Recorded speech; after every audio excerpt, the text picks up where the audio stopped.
Bonjour, bonjour et bienvenue dans cette nouvelle vidéo de topologie et la dernière du cours de topologie. J'en ferai une petite dernière après pour corriger les exos, mais pour le cours, c'est la dernière. On va se lâcher, je préviens, ça va partir un peu à 15 000, on va faire des petits compléments. Objectivement, ça je vous le dis, moi je ne le fais pas en cours de L3, mais pour les agrégatifs et pour les gens qui en veulent un petit peu plus, ça peut être sympa, vous allez voir des résultats très marrants, enfin moi que je trouve très marrants. Et donc voilà, on va parler un petit peu du théorème de Baire et du complété, des trucs un petit peu subtils, mais très sympas. Alors, commençons tout de suite par le théorème de Baire, et donc par son énoncé. Si nous sommes dans un espace complet, ça tombe bien, c'est le chapitre, un espace métrique complet, ben alors toute intersection dénombrable d'ouvert dense est dense. Voilà, voilà. Voilà un énoncé bizarre. Je prends des ouverts denses, bon, pas bien ce que c'est, parce que d'habitude dans R, Q est dense, c'est pas un ouvert, oui. Un ouvert dense, bon, oui, R étoile, c'est un ouvert dense, bon, d'accord, mais enfin, bref, c'est gros. D'accord. Un ouvert qui est à la fois ouvert et dense, c'est que c'est un truc qui est quand même relativement important. Et donc si on prend plein d'ouverts denses, que l'intersection ça reste dense, bon, ça choque pas, mais comme ça, on voit pas trop à quoi ça peut servir. Donc hein, je reprécise, c'est attention, une intersection dénombrable. Donc je prends une famille finie ou infinie, mais dénombrable d'ouverts ON, pour n appartient à n.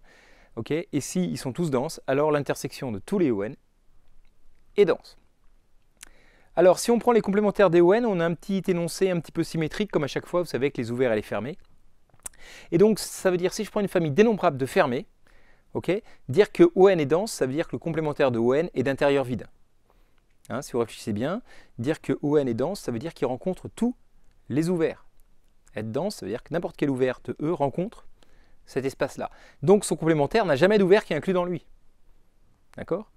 Donc, Fn est d'intérieur vide. Et donc si je prends une union dénombrable de fermés d'intérieur vide, okay, alors la réunion de tous n'est pas forcément un fermé, mais est encore d'intérieur vide. D'accord? Voilà, les Fn, c'est les complémentaires des ON. Hein. Si je prends une réunion dénombrable de fermés qui sont d'intérieur vide, alors la réunion est d'intérieur vide. C'est l'énoncé symétrique qui veut dire exactement pareil, qui est équivalent à celui-là. Et donc c'est vrai dans les espaces métriques complets. Enfin, on n'a pas encore fait la preuve, ça viendra, mais voilà cet énoncé, deux énoncés symétriques. Et évidemment, ça récrimine. Ça sert à quelque chose, ce truc? Alors oui. Et vous allez voir, ça permet de faire des trucs incroyables. Mais c'est vrai qu'on voit l'énoncé, là, on se dit, mais qu'est-ce que... Je reconnais que quand on voit ça, on se dit, mais franchement, qu'est-ce qu'on s'en moque de cette histoire? Ben, vous allez voir, ça permet de faire des trucs de fou. Commençons tout de suite par l'exemple déjà le plus typique. On a déjà vu dans les vidéos précédentes, la deuxième vidéo, on a vu que, même pas la toute première, on a vu des exemples sur les fonctions polynomiales et sur les polynômes. On a vu que menu de la norme infinie ou de la norme, pour les applications polynomiales, la norme infinie sur 0,1, ou pour le max des modules des coefficients pour les polynômes, ce n'était pas complet. On a trouvé des contre-exemples. Ben, on peut faire beaucoup plus fort que ça grâce à ce théorème. Prenons un cas espace vectoriel de dimension dénombrable. Donc, l'exemple typique, c'est les polynômes, bien sûr, mais n'importe quel espace vectoriel normé de dimension infinie, mais dénombrable. Okay, c'est-à-dire qu'il existe une base dénombrable, donc il existe une base E1, E2, E3, En, enfin, même E0, voilà. Là, j'ai mis n étoile, donc E1, E2, En, jusqu'à l'infini, une base comme ça, dénombrable. Okay. Alors, pour tout n dans n, on peut poser Fn égale vect, non, c'était pas étoile, c'était point, je ne sais plus lire. Donc, vect de E0, E1, E2, En, voilà, je pose Fn vect des n plus 1 premier vecteur de ma base. Ok? Donc F0, c'est la droite engendrée par E0, F1, c'est le plan engendré par E0, E1, ainsi de suite. Ok? Donc ceci, ce sont des sous-espaces vectoriels de dimension finie de mon espace. Et donc ça, on a vu ça il y a déjà un petit moment, que comme ce sont des sous-espaces vectoriels stricts, ça ne peut pas contenir de boules. Parce qu'un sous-espace vectoriel contient une boule, vous savez comment un sous-espace vectoriel, c'est stable par dilatation, par multiplication par un scalaire quelconque. Donc ça contient une boule, ça contient tout l'espace. Hein. Donc un sous-espace vectoriel strict est toujours d'intérieur vide. Ok, ça, on a démontré ça il y a longtemps. Donc chaque Fn est d'intérieur vide. Et d'autre part, on a démontré ça dans la compacité, si un sous-espace vectoriel est de dimension finie, même dans un espace qui n'est pas de dimension finie, il est fermé. Ok, donc comme il est de dimension n plus 1, il est fermé. Donc chacun des ensembles Fn est un sous-espace vectoriel de dimension finie, donc est un fermé d'intérieur vide. Or, la réunion dénombrable de tous les Fn, ça fait E. Et E, il n'est pas d'intérieur vide. E, c'est un ouvert. Mais, donc, il n'est pas du tout d'intérieur vide. Ok? Donc, tous les points sont à l'intérieur de E. Hein. E, c'est tout l'espace. Donc, j'obtiens une réunion dénombrable de fermés d'intérieur vide qui n'est pas d'intérieur vide. Donc, le théorème de Baire ne s'applique pas. j'ai un contre-exemple. Bah donc E n'est pas complet. J'ai même pas regardé la norme. Quelle que soit la norme qu'on pose dessus, c'est jamais complet. Donc les polynômes, par exemple, c'est complet pour aucune norme. On peut dire la norme 1, vous savez, somme des modules des coefficients, la norme 2, carré, et tout. Ou même des normes plus compliquées, c'est jamais complet pour aucune norme. Et ça, c'est hyper fort, hein, parce que pour chaque norme, il y a des contre-exemples différents. Hein. Donc pour démontrer ça sans le théorème de Baire, accrochez-vous, hein. C'est chaud, quoi, oui. Application immédiate du théorème de Baire. Oui, c'est vraiment pas dur. Hein. Ah, regarde, ah ben voilà, pam. Dire oui, mais alors peut-être que démontrer le théorème de Baire, c'est dur. Ben, on va le faire tout de suite, vous allez voir que pas tant que ça, finalement. C'est pas si simple que ça, mais c'est pas non plus dingue. Donc, allons-y, on suppose que l'espace est complet, on prend une famille dénombrable d'ouverts denses de E, et puis on va prendre V, un ouvert de E, et il faut montrer que V rencontre l'intersection de tous les ON. Donc il y a un point dans V et qui est dans tous les ouverts ON pour montrer que du coup l'intersection est dense, hein, c'est-à-dire qu'elle rencontre tous les ouverts. Ok? Très bien. Bon, bah alors allons-y. Donc, déjà, O0 c'est un ouvert, intersecté avec V, bah, c'est un ouvert. D'accord. Donc jusque-là, tout va bien. C'est non vide, hein, parce que O indice 0 est dense. Donc il rencontre tous les ouverts. Donc c'est un ouvert non vide 2. Okay. Et donc ça veut dire quoi un ouvert non vide? Bah, ça veut dire qu'il existe une petite boule. Si je prends un élément x0 dedans, il existe une petite boule B de x0 de rayon R0 qui est inclus dans cette intersection-là. Okay. A priori, une petite boule ouverte, parce qu'un ouvert, mais du coup, je peux prendre une boule fermée incluse dans la boule ouverte. Vous savez, on a déjà vu ça, hein, c'est assez pratique pour les espaces métriques. Dans une boule ouverte, il y a une boule fermée, dans une boule fermée, il y a une boule ouverte, il suffit de prendre un rayon un peu plus petit à chaque fois. Donc, je peux trouver une boule fermée, B0, qui est incluse dans O indice 0, intersection avec V. Et puis, quitte à la prendre plus petite si j'ai envie, je peux supposer que le rayon R0 est plus petit que 1.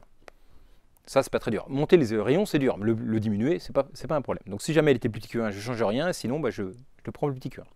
Un demi, par exemple. Bon. OK. Voilà. Alors, l'idée, maintenant, c'est de construire comme ça une suite de boules emboîtées les unes dans les autres qui, à chaque fois, vont être dans ON inter V. Alors, comment on fait? Bon, bah, maintenant, je suppose... Donc, je vais faire ça par récurrence. Je suppose que j'ai déjà fait les n premières étapes. Je suppose que pour tout cas appartenant à 0, 1, 2, 3 jusqu'à n, il existe une boule fermée BK, d'accord? Donc la boule fermée de centre XK de rayon RK, qui est inclue dans l'intersection de tous les ON pour 0 à K et V, et ensuite avec RK plus petit que 1 sur K plus 1, ce qui était le cas pour K égale 0, ça va être plus petit que 1. Et en plus qu'il soit emboîté, c'est-à-dire que pour tout K, BK plus 1 est inclus dans BK. Je suppose que j'ai réussi à faire ça, bah, je l'ai fait pour K égale 0, il n'y a pas de condition comme ça évidemment pour K égale 0. Et puis je vais faire par récurrence, je vais construire la Bn plus 1. D'accord? Donc je suppose que j'ai fait B0, B1, B2, Bn, je vous montre comment on fait Bn plus 1, et donc en appliquant ce procédé, on obtient notre suite de fermés emboîtés. Ok? Alors donc on suppose qu'on a réussi à faire ça jusqu'à n. Comment je fais pour trouver Bn plus 1? Bah, du coup, je prends une boule de centre Xn et de rayon Rn, le dernier que j'ai trouvé là, intersecté avec V, c'est un ouvert, toujours non vide, hein, une boule ouverte, V, donc c'était inclus les uns dans les autres, hein, donc c'était inclus dans l'intersection de tous les ON inter V, donc voilà, la boule est incluse dans V, dans ON inter V, donc c'est un ouvert non vide de E, ok. Et donc, c'est comme ON plus 1 est dense, il rencontre tous les ouverts de E. D'accord? Donc il y a un point de cet ensemble-là, de cet ouvert non vide, qui touche ON plus 1, puisque ON plus 1 est un ouvert dense. D'accord? Donc cette intersection-là de deux ouverts, bah, du coup c'est un ouvert aussi, ok, non vide. Et donc dans un ouvert non vide, je prends un point qui est dedans, je peux trouver Xn plus 1 qui est dedans, dans cette intersection-là. Je peux trouver une petite boule ouverte qui est incluse dans cet ensemble-là, et du coup, en diminuant le rayon, je peux trouver une petite boule fermée, Bn plus 1, donc centré en Xn plus 1 de rayon Rn plus 1, qui est inclus dans cet ensemble-là. Et je peux prendre Rn plus 1 plus petit que 1 sur n plus 2. Si jamais il était plus grand que ça, je diminue mon rayon pour le prendre plus petit que 1 sur n plus 2. Ok? Et donc j'ai bien que Bn plus 1, il est inclus dans Bn, d'accord? C'était cette boule-là, il est inclus dans la boule verte, donc il est inclus dans la boule fermée. Hein, okay. J'ai bien que le rayon, c'est ça. J'ai bien l'inclusion et j'ai bien qu'il est inclus dans l'intersection de tous, parce que bah, déjà la première est intersection jusqu'à n, lui il est dans ON plus 1, donc il est bien dans l'intersection jusqu'à ON plus 1. Et donc de cette façon, j'ai construit ma suite de fermés, Bn, qui est une suite de fermés emboîtés, d'accord, et dont le diamètre tend vers 0, parce que j'ai pris à chaque fois les rayons plus petits que 1 sur n plus 1, donc ça pour bien avoir que le diamètre de Bn tend vers 0. c'est plus petit que 2 sur n plus 1, le diamètre de Bn, parce que je rappelle, le diamètre d'une boule de rayon R est plus petit ou égal à 2R, donc ok, il y a égalité dans les espaces vectoriels normés. Ça, je fais des rappels de ce qu'on a vu il y a longtemps, mais enfin bon. Bref, donc voilà, donc c'est une suite de fermés emboîtés dont le diamètre tend vers 0. Et donc on a vu le théorème des fermés emboîtés, rappelez-vous, dans la vidéo précédente. La première application de l'espace complet, c'était que si une suite de fermés emboîtés dont le diamètre tend vers 0, dans un espace complet, alors elle a une intersection non vide, et même une intersection qui est un singleton. D'accord, il existe un x dans E, c'est-à-dire que l'intersection de tous les Bn, c'est x. Ok. Et donc, du coup, x est dans tous les Bn. Les Bn, ils sont toujours inclus dans ON inter V. D'accord. Donc x est dans tous les ON inter V, donc il est dans l'intersection de tous les ON inter et V, hein, puisqu'il est dans tous les ON et dans V. Et donc ça, c'est non vide. Et ça prouve bien que l'intersection des ON est dense. Et donc ça prouve le théorème de Baire. Voilà, voilà. Alors, application maintenant. Ce théorème. Donc, toute intersection dénombrable d'ouvert dense est dense dans un espace complet. Eh bien, une superbe application, si on prend un espace complet, si on prend Fn, une suite d'applications continues de E dans R qui convergent simplement vers F, alors vous savez que normalement, ça ne veut pas dire que F est continu. Il faut la convergence uniforme pour les fonctions de R dans R, par exemple, ou de I dans R. On sait que si elles convergent uniformément Fn vers F et qu'elles sont toutes continues, les Fn, alors F est continu. S'il y a convergence simple, vous prenez la fonction x puissance n, par exemple, de 0, 1 dans R, vous savez bien qu'elle converge vers un truc qui n'est pas continu. Vous voyez, donc, convergence simple, ok, on sait que la limite n'est pas forcément continue. Mais l'ensemble des points de continuité de F, il est dense quand même dans E.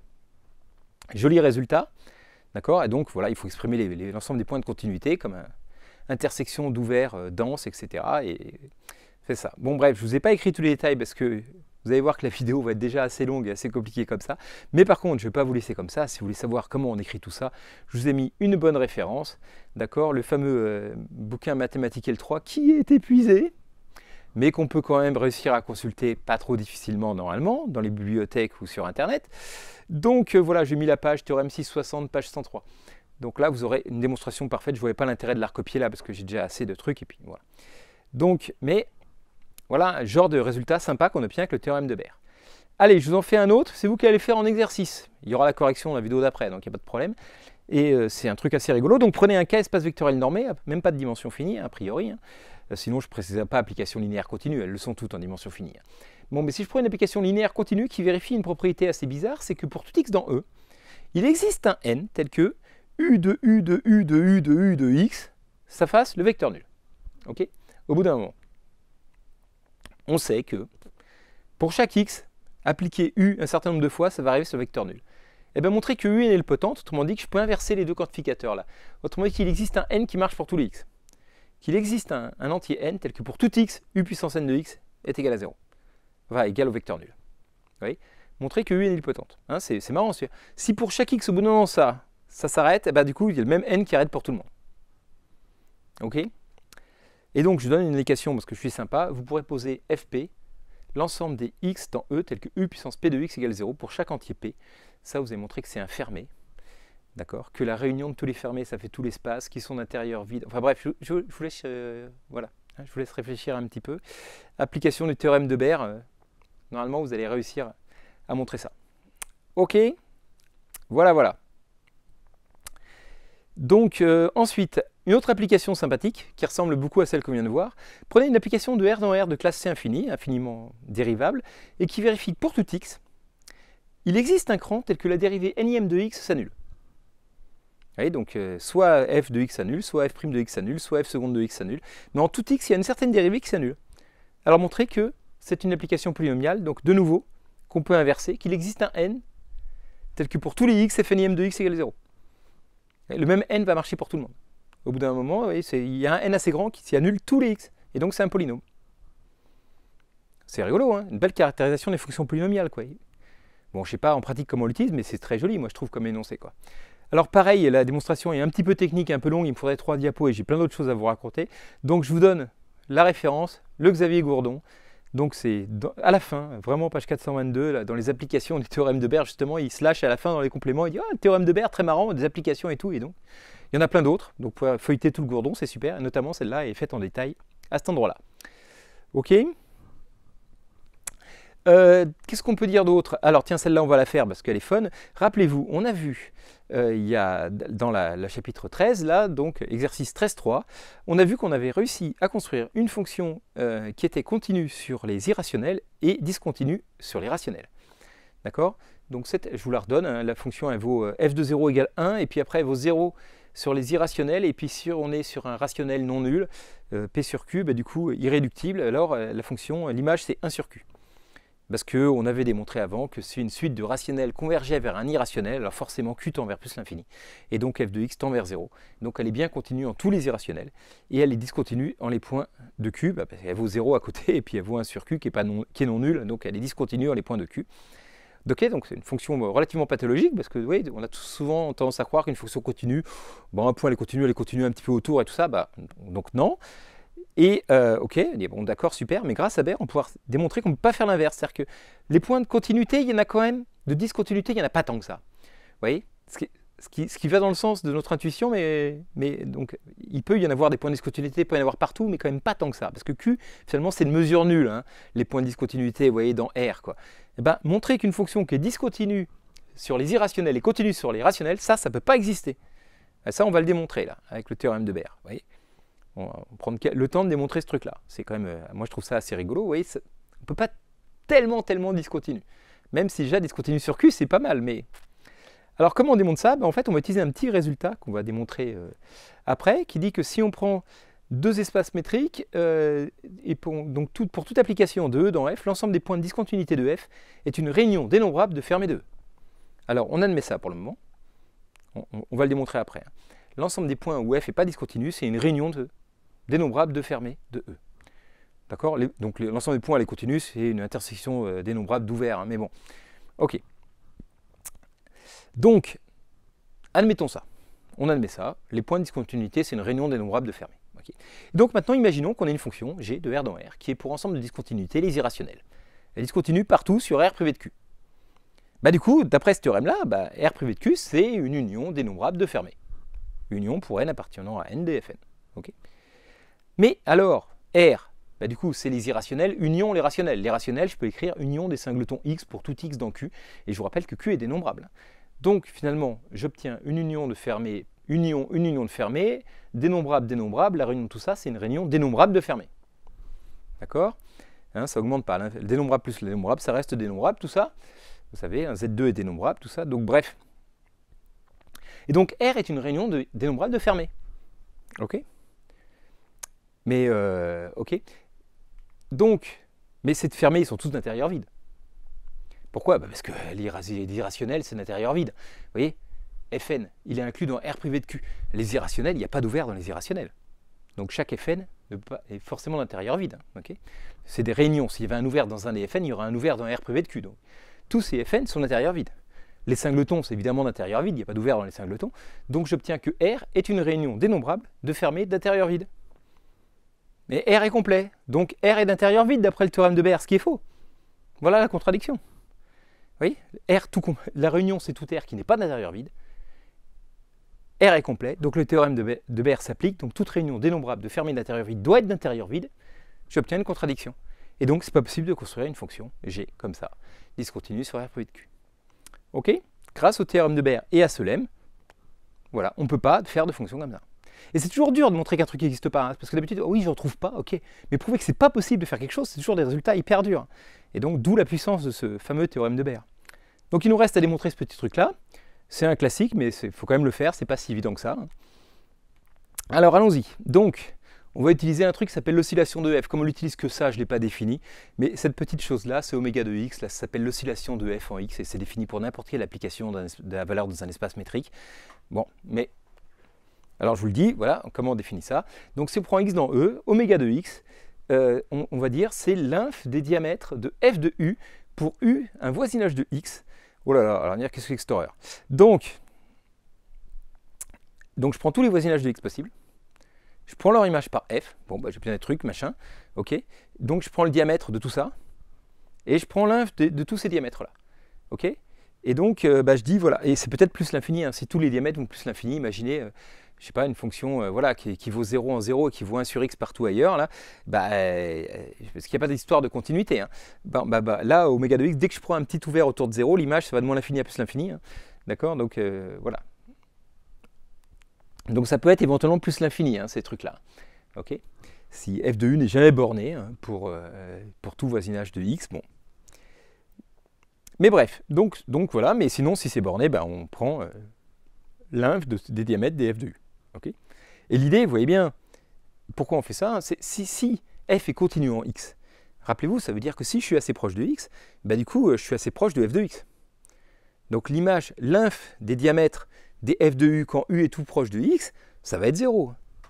D'accord? Pourquoi on fait ça? Parce que c'est une autre façon de dire que voilà, f est continu en x, si et seulement si oméga de x égale 0. La définition est exactement ça, hein. Définir continuité en x, ça veut dire que si x0 est assez proche de x, donc je prends un voisinage assez petit autour de x, l'image de ce voisinage, ça va être inclus dans n'importe quelle boule de taille epsilon, hein, autour de f de x. Aussi petit que je veux, donc le diamètre va être plus petit qu'epsilon pour tous les epsilon. Donc bah, du coup, l'inf, plus petit qu'epsilon pour tout epsilon, l'inf vaut 0. Quoi. Ok? C'est une façon un peu subtile de dire qu'une fonction est continue.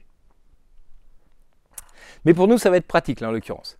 Donc, pourquoi? Parce que bah, du coup, dire que oméga de x est égal à 0, ça veut dire que oméga de x est plus petit que 1 sur n pour toutes les valeurs de n. Et donc, si je pose Vn, l'ensemble des x dans E, tel que oméga de x est plus petit que 1 sur n, bah, du coup, dire qu'elle est continue en x, ça veut dire qu'elle est dans tous les Vn. Okay, donc, pour n fixé, pour tout x dans Vn, il existe un u, bah, si l'inf est strictement plus petit que 1 sur n, bah, ça veut dire qu'il existe un u dont le diamètre de f de u est plus petit que 1 sur n. Ok, jusque-là, vous allez me dire, bon d'accord. Et donc, on peut même supposer que u est ouvert, parce que quitte à prendre u plus petit, je veux dire, si le diamètre de f de u est plus petit qu'un sur n, bah, je prends l'intérieur de u, le diamètre de f de u est encore plus petit que 1 sur n. C'est non vide, hein, parce que u, c'est un voisinage de x, donc ça contient un ouvert qui contient x, donc je peux prendre cet ouvert-là si je veux, et le diamètre de f de u va être plus petit, donc je peux supposer que u est ouvert. Et donc, quel que soit y dans u, bah, u appartient au voisinage de y, en fait. Hein, parce que u est ouvert, donc u est voisinage de tous ces points. Okay, et donc, ça veut dire que quel que soit y dans u, y est encore dans Vn. Ok? Bah du coup, bah oui, parce que u, il marche, le diamètre de f de u est un voisinage de y, et dont le diamètre de f de u est plus petit qu'un sur n, donc l'inf des diamètres de f de u pour tous les voisinages de y, il est toujours plus petit que 1 sur n, puisque pour celui-là, c'est plus petit que 1 sur n, donc l'inf, il est plus petit. Ok? Donc y est encore dans Vn. Donc tout ça pour dire que Vn est un ouvert de E. L'ensemble des points, hein, tels que le diamètre de f de u est plus petit que l'oscillation est plus petite que 1 sur n, bah finalement, c'est un ouvert. Ok? Donc voilà, c'est la petite subtilité. Ces ensembles-là sont des ouverts. Et donc, bah, maintenant, dire que f est continu, ça veut dire que x est l'intersection de tous les Vn, comme je vous l'ai dit. D'accord? Et donc, dire que x n'est pas continu, f n'est pas continu en x, bah, ça veut dire que x est dans le complémentaire de l'intersection de tous les Vn, donc dans l'union de tous les complémentaires. L'ensemble des points de discontinuité de f, c'est la réunion de tous les complémentaires des Vn. Et les Vn sont tous des ouverts, donc les complémentaires sont tous des fermés. Et donc, c'est bien une réunion dénombrable de fermés. Voilà, donc ça démontre le lemme qui est là. En fait, on démontre que l'ensemble des points de continuité est une réunion dénombrable d'ouverts, et on en déduit que l'ensemble des points de discontinuité est une réunion... non, l'ensemble des points de continuité est toujours une intersection dénombrable d'ouverts, ce qui est là. Et donc l'ensemble des points de discontinuité est une réunion dénombrable de fermés. Et voilà, voilà. Ok, bon voilà pour le théorème de Baire, ses applications, il y en a plein d'autres, allez voir dans le Gourdon ou sur internet si vous voulez, des trucs un peu plus... Il y a même des trucs super fondamentaux, l'application ouverte, etc. Mais c'est des trucs d'analyse fonctionnelle un petit peu Banach-Steinhaus, enfin bref, il y a plein de théorèmes, honnêtement, qui sont issus de Baire, donc c'est un truc fondamental en analyse fonctionnelle, mais bon, je ne suis pas trop dépassé le programme de ce que je fais en L3 quand même, donc je m'arrête là, mais vous pouvez voir, il y a encore plein de trucs sympas. Et maintenant, on va parler un petit peu du complété, parce que voilà, il y a l'espace complet, l'espace pas complet. On a déjà dit que si Q n'était pas complet, mais du coup, on prenait R, c'était complet. On a vu R, pour une certaine distance, c'était pas complet, mais on prend R bar pour cette distance, ça devrait être complet. Bon, bref, voilà, est-ce qu'on peut toujours compléter un espace pour le mettre complet? Et donc, évidemment, la réponse est oui, sinon je ne parlerai pas de compléter. Et je vous propose de démontrer ça tout de suite. Et du coup, accessoirement, ça permettra de démontrer ce que je disais dans la vidéo sur R, qui est que, du coup, la construction de R par les suites de Cauchy d'éléments de Q, ça donne bien un espace complet.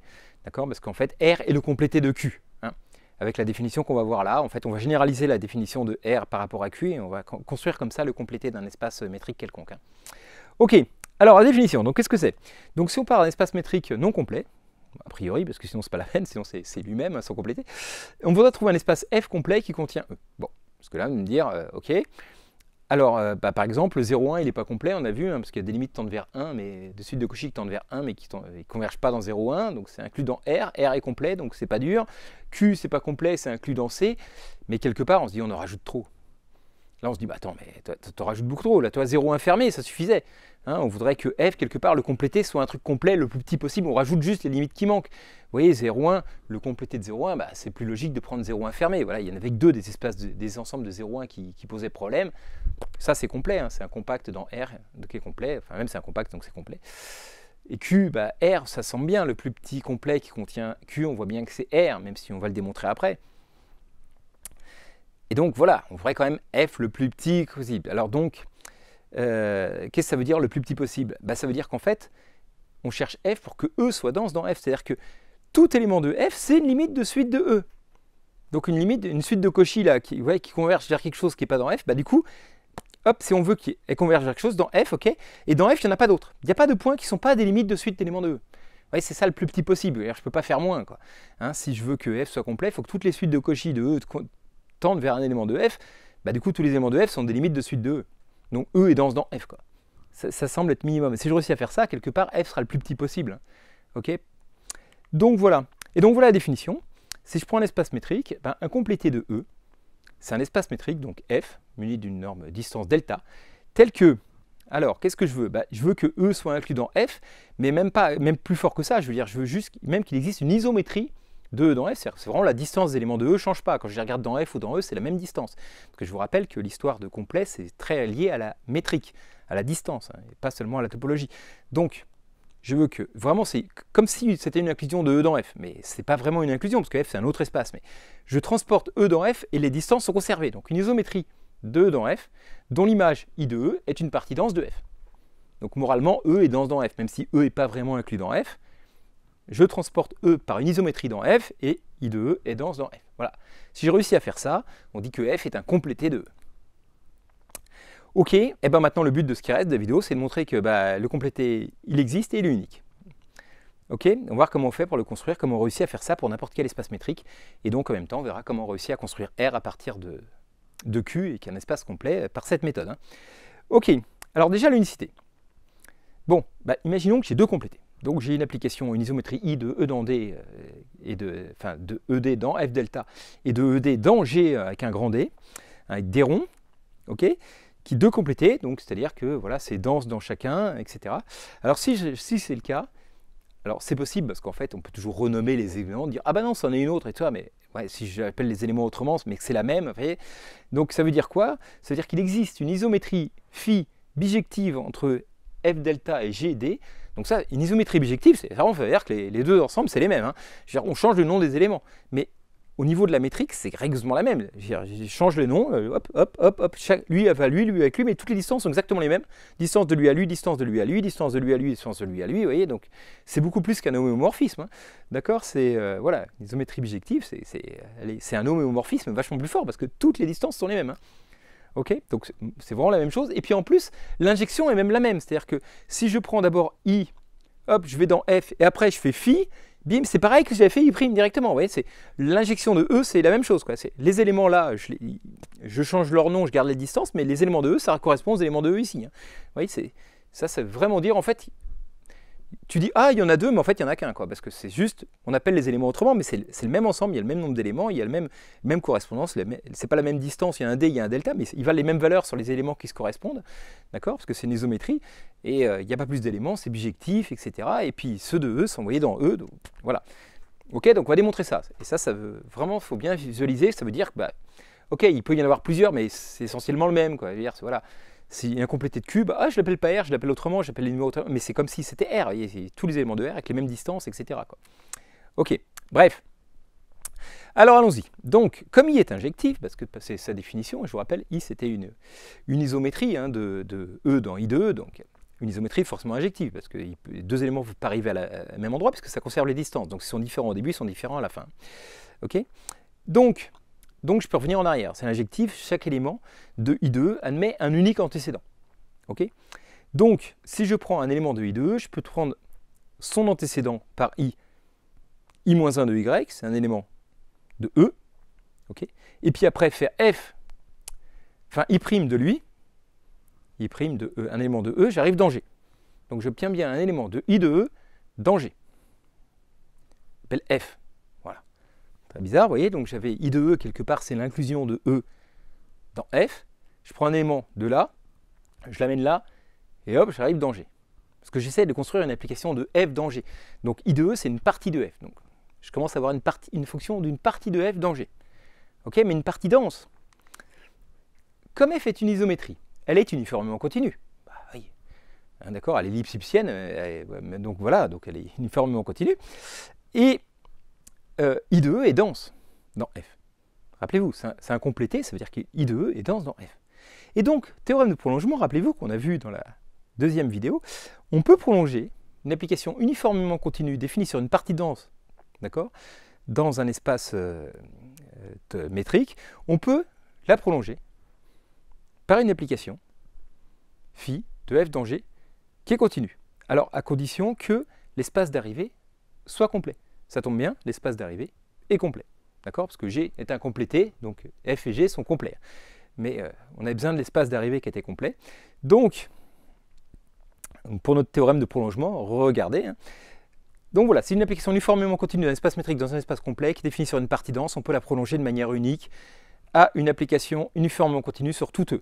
Okay, et donc, j'appelle phi mon prolongement, qui va de f dans G, qui prolonge mon application f. Okay, et alors, donc, pour tout x dans E, si je fais f de I de x, alors finalement, ça fait quoi? Si I de x, il est dans I de E, d'accord? Donc phi de I de x, c'est f de I de x. Et f de I de x, donc I' de I-1 de I de x. Donc I-1 de I de x, ça fait x, donc ça fait I' de x.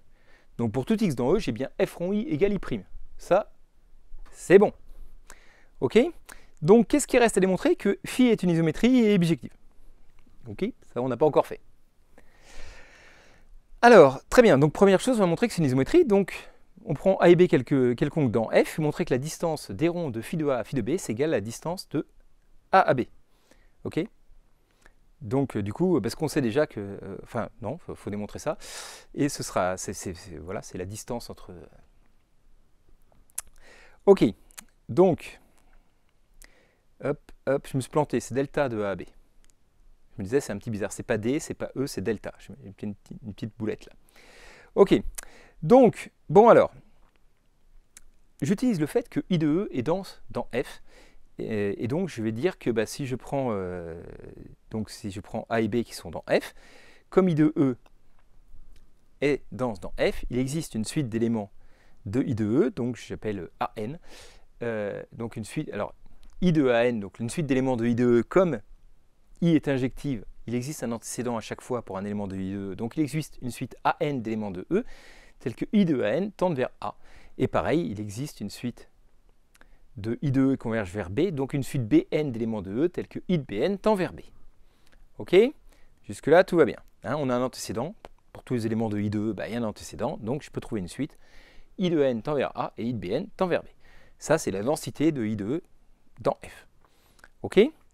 Donc maintenant, j'utilise ma petite propriété que j'ai déjà démontrée avant, I' égale phi rond i, et comme phi est continu, du coup, je sais que phi de I de N, ça tend vers phi de A. Et phi de I de Bn, ça tend vers phi de B. Hein, parce que c'est une suite tend vers un truc, vu que phi est continu, ça va bien. Or, phi de I de An, c'est I' de An. Donc I' de An, il tend vers phi de A, et I' de Bn, il tend vers phi de B. Jusque-là, me dire d'accord, c'est chouette, et alors? L'astuce maintenant, c'est que I', c'est une isométrie. Donc si je prends des éléments de E, je sais que la distance de I' de AN à I' de Bn, purée, décidément il y a des fautes de frappe partout, c'est la distance entre AN et Bn. Ok? Parce que sur I' de E, sur E, I' c'est une isométrie. D'accord?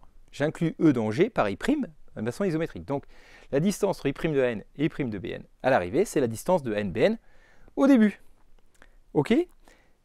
Donc maintenant c'est fantastique parce que je fais tendre tout ça vers n vers plus l'infini. Donc AN il tend vers A. C'était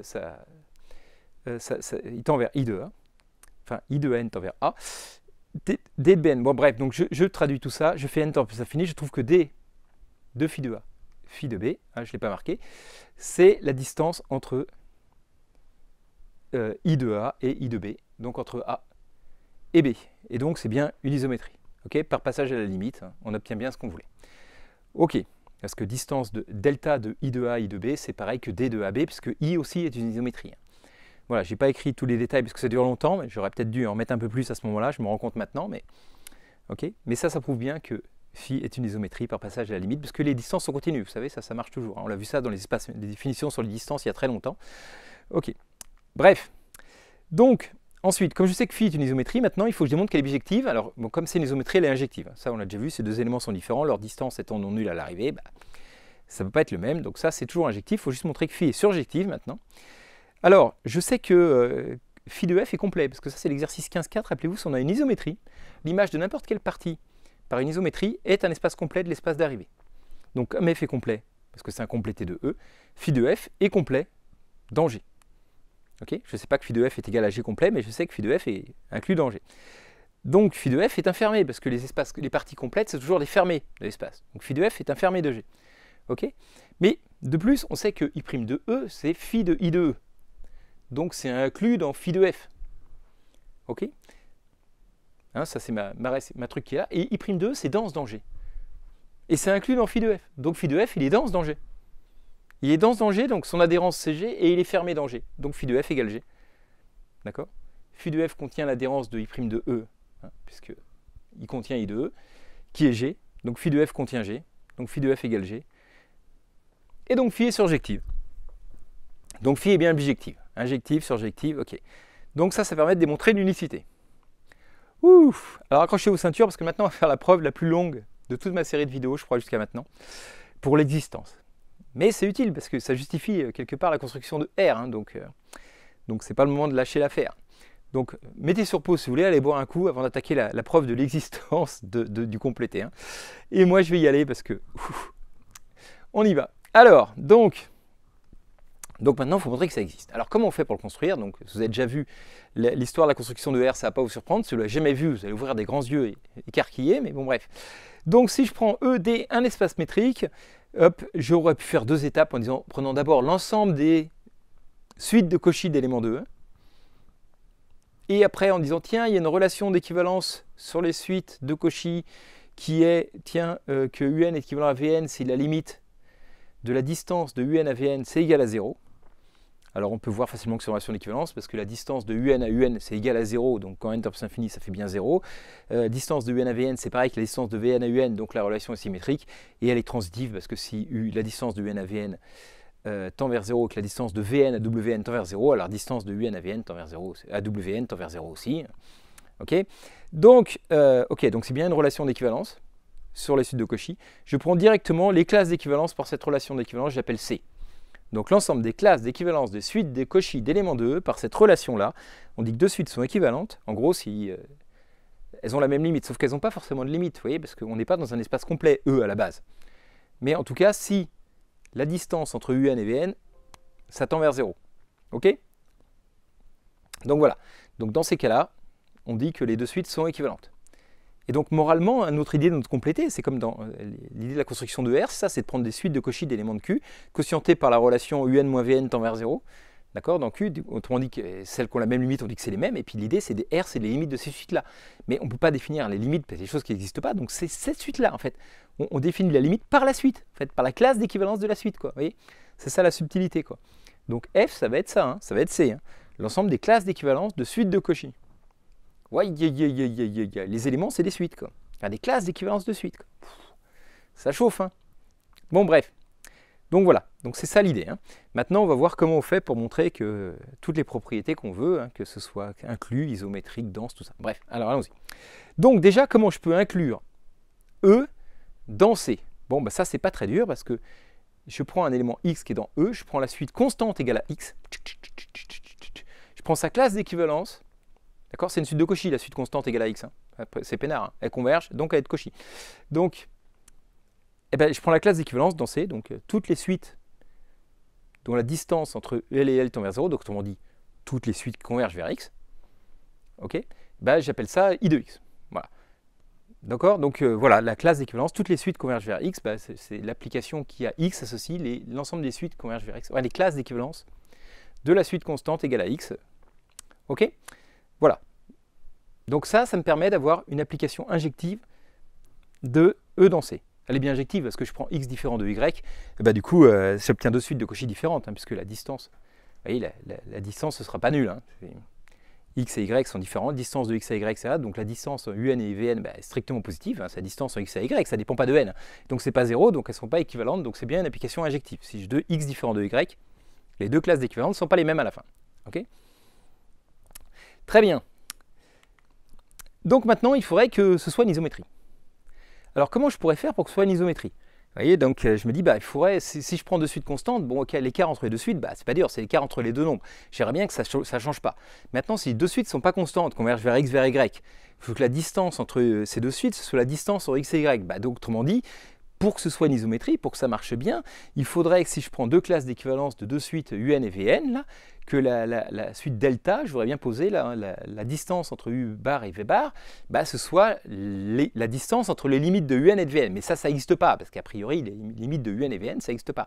Mais du coup, je vais prendre la limite de la distance entre un et vn. Vous voyez, l'idée c'est, attends, la distance entre les limites, je ne sais pas, mais si je prends un et vn, je prends la distance entre un et vn et je prends la limite de ça quand n tend plus l'infini, ça me donnerait, l'idée c'est de donner la distance entre les limites. Vous voyez. Donc on aimerait pouvoir poser ce truc-là. La question c'est pourquoi ce truc-là, ça converge. Il faut montrer que ce truc-là, pourquoi si je prends deux suites de Cauchy, d'éléments de E, distance de un à vn, ça tend vers la limite forcément. Ça c'est une suite réelle, pourquoi cette suite-là elle converge? Il n'y a pas de raison, quoi. Enfin, a priori, c'est pas clair. D'accord? Donc, il faut le montrer. Ok. Très bien. Alors, donc, prenons deux suites de Cauchy de E. Okay. Notons Wn, la distance de un à Vn. Donc, c'est ça, je veux démontrer que ça converge. Okay. Donc, c'est des suites de réels positifs. Et je viens de me rendre compte que cette construction-là, cette preuve va marcher, mais je vais utiliser le fait que R est complet, donc je ne peux pas l'utiliser pour construire R en fait. Il va falloir que je refasse la même démarche juste dans le cas de R, c'est casse-pied, et parce qu'en fait là je vais utiliser le fait que ça c'est une suite de Cauchy de R, et donc qu'elle converge parce que R est complet. Du coup, je me rends compte que ça ne marche pas pour R. J'espérais, mais en fait non. Bon, ok. Alors, donc, allons-y. On va démontrer que cette suite-là est une suite de Cauchy d'éléments de R. Donc, je regarde l'écart de ces suites réelles, donc valeur absolue de WP moins WQ. Qu'est-ce que c'est? Bon, bah du coup, par définition, c'est la distance de UP à VP moins la distance de UQ à VQ. Enfin, c'est valeur absolue de ça. Je ne sais pas où sont passées les valeurs absolues. Elles ont disparu, mais ça ne devrait pas. Et donc, par inégalité triangulaire, si je rajoute distance de UP à VQ là au milieu, donc ça, c'est plus petit que la distance de UP à VP moins distance de UP à VQ, plus la distance de UP à VQ moins la distance de UQ à VQ, celle qui est là. OK? Et donc, ça, par contre, petite inégalité qu'on a vue il y a très longtemps sur les distances, rappelez-vous, hein, si j'ai un terme constant, là, j'ai le terme UP qui est constant, la distance entre VP, deux villes différentes, la VP et VQ de la même ville UP, bah, l'écart entre les distances de ces deux-là, c'est forcément plus petit que la distance entre VP et VQ. Le pire cas, c'est quand elles sont alignées. Vous voyez, donc, bon, ça, c'est une petite inégalité triangulaire, mais dans l'autre sens qu'on a démontré depuis très longtemps sur la distance. Donc ça, c'est plus petit que ça. Et puis là, pareil, il y en a deux qui sont pareils, VQ. Donc la distance entre UP et VQ et UQ et VQ, bah, la différence de ces deux distances-là, c'est plus petit que la différence entre UP et UQ. OK? Donc j'obtiens cette inégalité, finalement, ça, plus petit que ça. Mais je sais que VP et la suite Vn et les suites Un sont les suites de Cauchy. Ça, c'est la base. Donc, quand P et Q est assez grand, ça, c'est plus petit qu'epsilon. Et là, quand P et Q peut être un autre assez grand, plus petit qu'epsilon, je prends le max des deux. J'obtiens que finalement, ça, c'est plus petit que epsilon quand P et Q sont assez grands. Et donc, la suite Wn est une suite de Cauchy, d'éléments de R, plus même. Donc, elle converge dans R. Donc, la limite, cette truc-là, ça admet toujours une limite quand n tend à plus l'infini. OK? Donc, maintenant, voilà, il faut montrer que ça ne dépend pas de la classe d'équivalence maintenant. Okay, donc si je prends UN qui est équivalent à Sn et Vn qui est équivalent à Tn, donc qu'est-ce que je peux dire? Bah, maintenant, est-ce que c'est la même limite? La distance entre UN et Vn et la distance entre Sn et Tn. Alors, toujours pareil, même raisonnement. Donc on va couper, on va dire que ça, c'est plus petit que la distance de UN à Vn moins la distance de UN de Sn à Vn, plus la distance de Sn à Vn moins la distance de Sn à Tn. Et finalement, on va trouver donc que ça, c'est majoré par la distance de UN à Sn plus la distance de Vn à Tn. OK? Donc c'est le même raisonnement qu'on a fait là. Hein, je n'ai pas écrit l'étape intermédiaire, mais voilà, on trouve ça. Et donc, par définition, ça tend vers 0, hein, puisque UN est équivalent à Sn. Et ça tend vers 0, puisque Vn est équivalent à Tn. Et donc, on a bien ça qui tend vers 0. Donc, c'est bon. La limite de ça, quand n tend vers l'infini, la différence des deux tendant vers 0, donc ça va être la même. Ça ne dépend pas de la classe d'équivalence. Et donc, on peut bien définir sur C, sur nos classes d'équivalence, une distance delta qui dit pour toute classe d'équivalence de UN et de Vn, la distance de U bar à V bar, c'est la limite quand n tend vers l'infini de UN à Vn. Ouf! Donc voilà, donc, première étape, définir l'espace F. Donc, c'est les classes d'équivalence dessus de Cauchy. Une distance dessus, delta. Allez, on l'a fait, et qui permet d'avoir une isométrie, d'accord, de E dans F. Donc ça, c'est bon, voilà. On sait que C muni de delta, c'est un espace métrique. On me dit, ah non, tu n'as pas démontré que c'était une distance. Alors ça, c'est tout con. Je veux dire, voilà, si ça vaut 0, cette limite-là, alors ça veut dire que justement, ils sont équivalents. Par définition, c'est-à-dire que UN est équivalent à Vn, donc U bar est égal à V bar. Donc c'est bien une distance, c'est symétrique, c'est évident. La transitivité, c'est pas dur. Ok, donc c'est bien un espace métrique. Et l'application I de E dans C, c'est une isométrie, c'est fait pour. Hein, d'accord? Si je prends deux suites constantes, bah, du coup, la limite de ça, c'est la distance de XY. Donc, il n'y a pas de souci. On a ça. Ok, alors on n'a pas encore fini parce qu'il faut montrer que E est dense, enfin que I de E est dense dans C, et que C est complet. Ok, alors commençons par montrer que I de E est dense dans C. Alors, donc allons-y. Donc prenons un élément de C, une classe U bar, donc la classe d'une suite de Cauchy UN, donc dans C. Alors, par définition, comme c'est une suite de Cauchy, je sais que pour tout epsilon, il existe un grand N, tel que pour tout petit n plus grand que n, la distance entre U grand N et UN est plus petite ou égale à epsilon. Strictement plus petit aussi, mais enfin bon, là, plus petit ou égal. D'accord? Dès que j'en prends deux plus grands que grand N, ça marche. Bah, du coup, je prends grand N et petit n plus grand que grand N, j'ai ça. Ok? Tout le temps. Bon, très bien. Jusque-là, tout va bien. Donc maintenant, si je fais n qui tend vers plus l'infini, la limite de cette suite-là, qui existe, hein, d'accord, on l'a dit tout à l'heure, hein, est plus petite que epsilon. Ok? D'accord? Parce que ça, c'est la suite constante. Hein. UN, maintenant, je peux voir, c'est une suite de classe d'équivalence de UN, vous voyez? Et donc, ça existe tout le temps, ok? Donc, ce qu'on a dit tout à l'heure. Hein. Hop, et donc, ça fait par définition la distance entre la suite constante. Donc, I de UN, c'est la classe d'équivalence de la suite constante, et la classe U bar est plus petit que epsilon. Ok? Voilà, voilà. Donc là, tout va bien. Hop.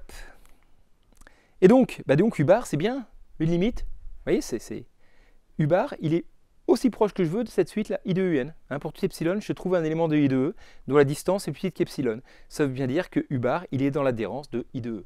D'accord? Quelle que soit la boule autour de U bar de rayon epsilon, il existe un élément de I de E qui est dedans. Et donc, par définition, ça veut dire que U bar est bien dans l'adhérence de I de E. Quel que soit U bar, donc I de E est bien dense dans C. Ok. Donc ça, cette partie-là est faite. Maintenant, il reste à montrer que C est complet. Et ça, c'est pas le plus simple. Alors accrochez-vous aux ceintures. Ok. Dire, si une suite de Cauchy, ça converge vers quelque chose. Alors oui, une suite de Cauchy d'éléments de E, oui, mais une suite de Cauchy d'éléments de C. Il faut montrer que ça converge, vous voyez. Une suite de suite et tout. Oh là là, on sent que ça va être chaud. On va réussir à s'en sortir sans double indice, mais t'es pas gagné. Hein. Bon, bref, alors allons-y. Donc soit U bar indice P, une suite de Cauchy d'éléments de C puissance n. Donc chaque U bar P est une suite, vous voyez, hein, d'accord, une classe d'équivalence de suite. Hein. Pour chaque P, j'ai une suite. Et donc je prends une suite de suite. De Cauchy. Ok? Donc ça, qu'est-ce que ça veut dire? J'ai ma distance sur C, hein, ça veut dire que pour tout epsilon, il existe un grand N, tel que pour tout petit p, petit q, qui sont plus grands tous les deux que grand N, la distance entre U bar P et U bar Q est plus petite qu'epsilon. Ma distance delta, la définit, comme on a vu compliqué, la limite de UPN. Ouais, bref, j'ai pas envie de m'en sortir parce qu'il y aurait deux indices. Ce truc-là, horrible, là, bon bref. C'est la définition de suite de Cauchy dans l'espace métrique. Ok, jusque-là, ça va. Très bien, donc j'ai recopié ça pour pouvoir continuer la suite. Donc, je sais que I de E est dense dans C. Ça, on vient de le démontrer juste avant. Donc, ça veut dire que j'ai des éléments de I de E qui sont proches de ça et des éléments de I de E qui sont proches de ça, aussi proches que je veux. Vous voyez? Donc, si je prends un P quelconque, eh ben je peux trouver un XP dans E tel que la distance entre I de XP et U bar P, cet élément-là de F, est plus petit que 1 sur P. D'accord? Je fixe un P, je prends un U bar P, le terme là de la suite P, il y a un élément de I de E aussi proche que je veux, je dis tiens, le rayon que je vais prendre c'est 1 sur P. Eh bien, il existe un élément de I de E, I de XP, dont la distance avec U bar P est plus petit que 1 sur P. Ok? Ça, et je peux faire ça pour toutes les valeurs de P. Bon. Et donc, mais alors, du coup, si je prends la distance entre I de XP et I de XQ, du coup, par inégalité triangulaire, c'est plus petit que la distance de X à XP à u bar p plus la distance de u bar p à u bar q plus la distance de u bar q à i de xq. Je coupe en 3, inégalité triangulaire, ça c'est plus petit que ça. Or ça, c'est plus petit que 1 sur p, c'est fait pour, ça c'est égal à, j'ai pas changé, et ça c'est plus petit que 1 sur q. Ok. Jusque là tout va bien. Donc, si on y réfléchit bien, je sais en plus que delta, que I c'est une isométrie. Hein, que I de E dans C c'est une isométrie. C'est-à-dire que delta de I de XP, I de XQ c'est distance de XP à XQ. Ok. Donc, maintenant, imaginez que je sais que ça c'est une suite de Cauchy. Donc si P et Q sont assez grands, ça c'est plus petit qu'epsilon. Si P et Q sont assez grands, ça c'est aussi petit que je veux, ça tend vers 0. Donc en fait, quand P et Q tend vers plus l'infini, tout ça, ça tend vers 0, ça aussi, donc tout ça tend vers 0. Donc cette suite-là est une suite de Cauchy, mais elle est égale à celle-là. Donc finalement, distance de XP à XQ, ça tend vers 0 quand P et Q tend vers plus l'infini. Donc c'est bien une suite de Cauchy de E. Ok. D'après les inégalités qu'on a là, hein, si je prends une suite de Cauchy, en fait l'idée c'est je prends une suite de Cauchy dans F, j'approxime à chaque fois par des éléments parce que c'est dense, j'obtiens une suite de Cauchy dans les trucs approximants aussi. Ok. Eux aussi se ratatinent les uns sur les autres. Vous voyez, j'ai une suite qui se ratatine, les termes se ratatinent les uns sur les autres, et chacun des termes, je prends un truc qui est super proche, du coup, ceux-là aussi se ratatinent les uns sur les autres. Ça ne choque pas visuellement. Enfin voilà, la preuve rigoureuse, elle est comme ça. Donc la suite xn est une suite de Cauchy de E. Vous dire, oui, mais E n'est pas complet, donc il n'y a pas de limite. Oui, mais ce n'est pas ça que je cherche. J'appelle x bar sa classe dans C. Une suite de Cauchy, je vous rappelle, une classe d'équivalence de suite de Cauchy, c'est un élément de C. J'appelle x bar. Et donc maintenant, j'ai montré que la limite de UP bar, la suite UP bar, c'est x bar. Et donc la suite UP bar converge. Et donc c'est bien complet. Vous voyez, c'est ça l'astuce. Donc on n'a pas encore gagné, mais c'est ça l'idée. On a trouvé la limite là. Ok, alors maintenant il faut nous montrer ça. Très bien. Donc, pour tout P, la distance entre UP bar et x bar, si j'arrive à démontrer que ça tend vers 0, j'ai gagné. C'est vraiment ce que je veux faire. Donc je fais encore un coup d'inégalité triangulaire. Je prends I de XP, donc celui qui approxime UP bar.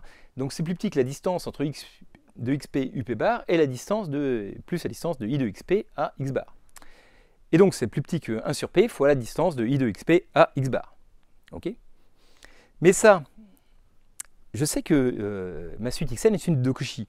Ça veut dire que pour tout epsilon, il existe un p tel que pour tout n plus grand que p, distance de xp à xn est plus petit qu'epsilon. En fait, c'est pour tout pq plus grand que p, mais enfin bref, je prends p le cran à partir duquel ça commence. Pour tout n plus grand que p, on a déjà fait cette astuce plein de fois. Hein. Distance de xp à xn est plus petit qu'epsilon. Ok. Jusque-là, ça va. Mais xp, je le fixe là.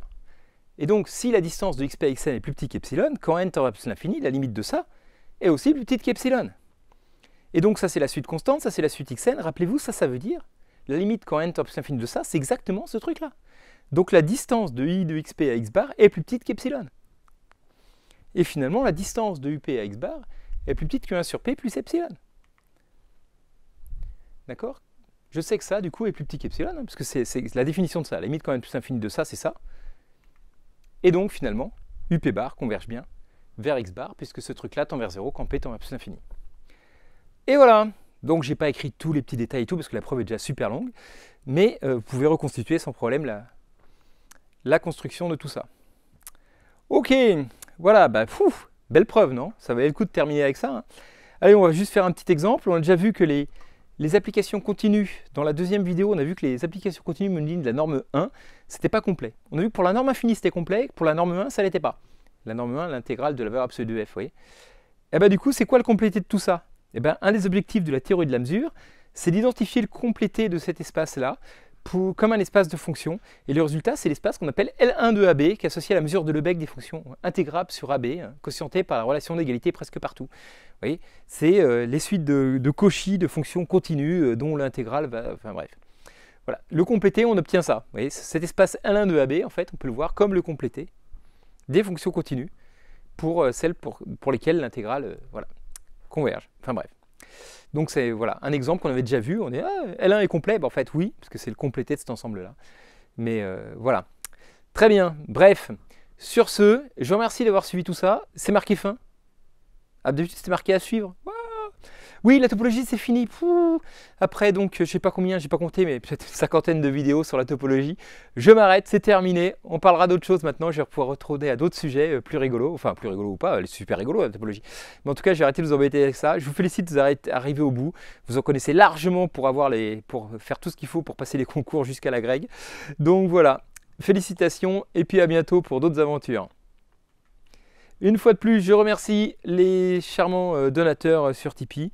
Voilà, donc j'espère que cette vidéo vous a plu. Donc voilà, on a des conditions de tournage un peu bizarres. Mourad est dans le studio parce qu'on n'a pas pu. Enfin, il est à l'intérieur, il est à côté de moi d'habitude, il est en régie. Là, on peut pas, la régie était prise pour une histoire de CA et pour pas avoir d'interférence. Parce qu'il y a une fois, je faisais tourner ma vidéo et tout d'un coup, ils ont dit mais c'est bizarre, on entend dans les enceintes, alors que c'était en conseil d'administration, ils m'entendaient dans les enceintes. Problème de communication audio entre les différents systèmes de la fac. Enfin bref, ça foutait le bordel. Donc là, ce matin, quand j'ai vu, enfin tout à l'heure en arrivant, j'ai vu les mecs qui arrivaient au CA, je leur dis je vous préviens, si ça recommence, on arrête le CA parce qu'il faut avoir des priorités dans la vie. Hein. Entre mes vidéos et le conseil d'administration, il y a quand même des priorités. Hein. Bon, donc ça les a fait marrer, mais bon. Mais bref, donc pour pas qu'on ait de problème, Mourad est dans la salle avec moi. Tu viens faire coucou, Mourad? Non, tu veux pas venir? Bref, et du coup, je sais pas si vous avez entendu, il y a des moments où il y a des petits bruits de son ordinateur, là, il y a des petits toubloum, là, bon, j'espère que ça s'est pas entendu dans la vidéo, mais voilà. Bref, on a réussi à s'en sortir quand même. J'espère que, bah voilà, que cette série de topos vous aura pas assommé, parce que c'est quand même un sacré boulot. Ça. Moi, j'y ai passé plus de 2 ans en vrai, hein, à préparer des vidéos de topo, donc honnêtement, je suis content quand même que ça s'arrête, même si j'aime beaucoup la topo, pour pouvoir reprendre un petit peu les vidéos que j'ai complètement laissées à l'abandon depuis longtemps. Enfin bref, bravo d'avoir suivi tout ça. J'espère que ça vous a plu, que ça vous aidera dans vos cours comme d'habitude. Bisous à tout le monde et à bientôt. Ciao.